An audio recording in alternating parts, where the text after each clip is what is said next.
Code span में आपका स्वागत है। आज की वीडियो का टॉपिक है CSS, जो HTML ट्यूटोरियल सीरीज का 19th वीडियो होने वाला है। तो चलिए शुरू करते हैं। CSS का क्या रोल है HTML के अंदर? CSS का फुल फॉर्म होता है cascading style sheet. Cascading style sheet, नाम में ही हमें अपना जवाब मिल जाता है कि CSS हमारे वेब पेज की स्टाइलिंग करता है। आपने अगर हमारे HTML ट्यूटोरियल्स का पहला वीडियो देखा होगा तो आपको पता होगा कि उसमें मैंने बोला था कि HTML और CSS एक साथ काम करते हैं।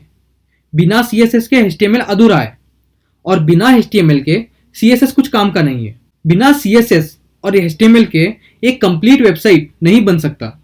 आप लोगों ने हमारे HTML ट्यूटोरियल्स के सभी वीडियोस देखे हैं तो अब तक आप लोगों को समझ आ गया होगा कि CSS का काम हमारे वेबसाइट की स्टाइलिंग करना है। लेकिन CSS को हमें अपने वेब पेज में लिखने के लिए 3 अलग अलग तरीके हैं। पहला है इनलाइन CSS। मैं यहाँ पे एक हेडिंग ओपन कर लेता हूँ और यहाँ पे लिखता हूँ स्टाइल, और यहाँ पे मैं इस टेक्स्ट का कलर सेट करता हूँ।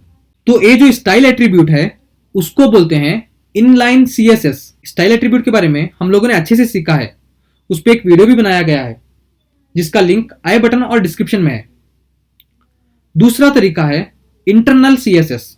इंटरनल CSS में क्या होता है, यहां से मैं अपने स्टाइल एट्रीब्यूट को निकाल देता हूं और यहां पे एक पैराग्राफ ओपन कर लेता हूं और यहां पे लिखता हूं कोड स्पैन, और इसे आप ब्राउजर में ओपन कर लेते हैं।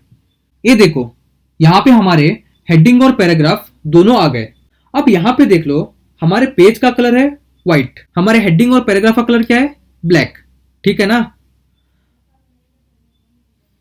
अब यहां पे हम बात कर रहे थे इंटरनल CSS के बारे में। तो यहां पे हमारी बॉडी में क्या क्या है, एक पेज है जो व्हाइट कलर का है, फिर एक हेडिंग और पैराग्राफ है जो ब्लैक कलर का है और अपने डिफॉल्ट साइज में है। अब इंटरनल CSS लिखने के लिए मुझे क्या करना होगा, यहाँ पे जो हेड टैग्स है उसमें जाना होगा और इन हेड टैग्स के बीच में मैं ओपन करता हूं स्टाइल टैग्स को। यहाँ पे देखो, स्टाइल टैग्स ओपन हो गए। अब इन स्टाइल टैग्स के बीच में मैं अपने वेब पेज की स्टाइलिंग कर सकता हूं। जैसे कि मुझे अपने वेब पेज का कलर चेंज करना है तो मैं यहां लिखता हूं बॉडी और फ्लावर ब्रैकेट्स को ओपन कर लेता हूं, और इन फ्लावर ब्रैकेट्स के बीच में मैं लिखता हूं बैकग्राउंड कलर, और यहां पे कॉलन के बाद लिखता हूं RGB 10,10,10। मैंने यहाँ पे RGB कलर कैसे यूज किया है आपको पता है, हमने HTML कलर वैल्यूज के वीडियो में सीखा था।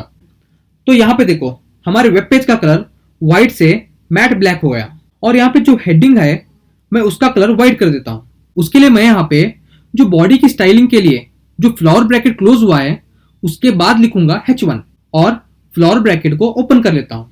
अब मैं यहाँ पे लिखता हूँ कलर और कॉलन के बाद लिखता हूँ व्हाइट। तो ये देखो, हमारे हेडिंग का कलर भी चेंज हो गया।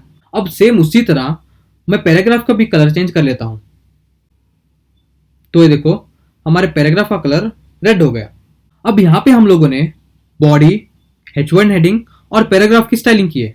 अब यहाँ पे समझो, हम लोग इस हेडिंग की इनलाइन स्टाइलिंग करते थे, यानी कि इस पर्टिकुलर हेडिंग के लिए ही स्टाइलिंग करते थे। तो ये सिर्फ हमारे इस हेडिंग के लिए ही होता। मैं यहाँ पे और एक H1 हेडिंग ओपन कर लेता हूँ और लिखता हूँ वेलकम कोड स्पैन।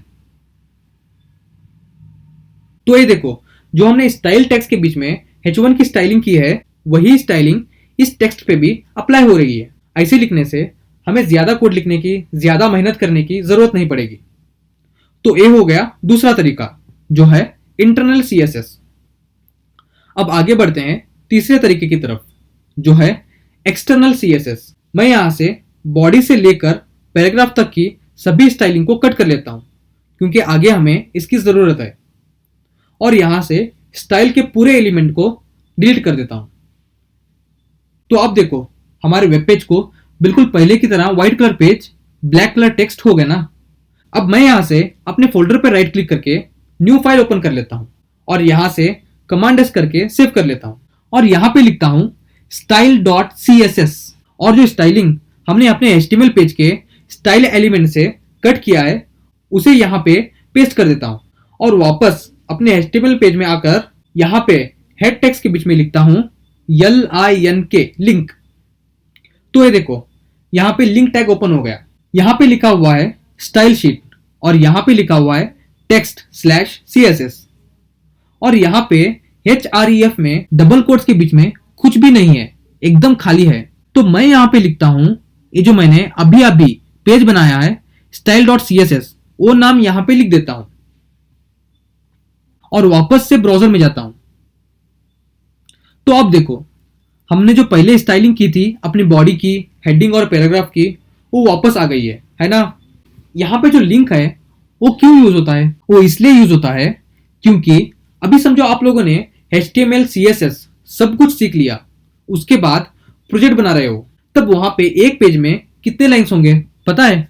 हो सकता है 100 लाइंस होंगे, हो सकता है 1000 लाइंस होंगे, या फिर 10,000, या फिर उससे भी ज्यादा हो सकती हैं। तब हम बार बार बॉडी में HTML स्ट्रक्चर को क्रिएट करके, फिर ऊपर स्क्रॉल करके हेड में आकर स्टाइल को लिख के, फिर नीचे स्क्रॉल करके बॉडी में लिखते बैठने से ऊपर नीचे हो जाएगा। आप लोगों को ही अगर ग्राउंड फ्लोर से थर्ड फ्लोर, थर्ड फ्लोर से ग्राउंड फ्लोर, फिर ग्राउंड फ्लोर से सेकंड फ्लोर, ऐसे ही ऊपर नीचे बार बार कराया जाए तो कैसे लगेगा? गुस्सा आएगा ना।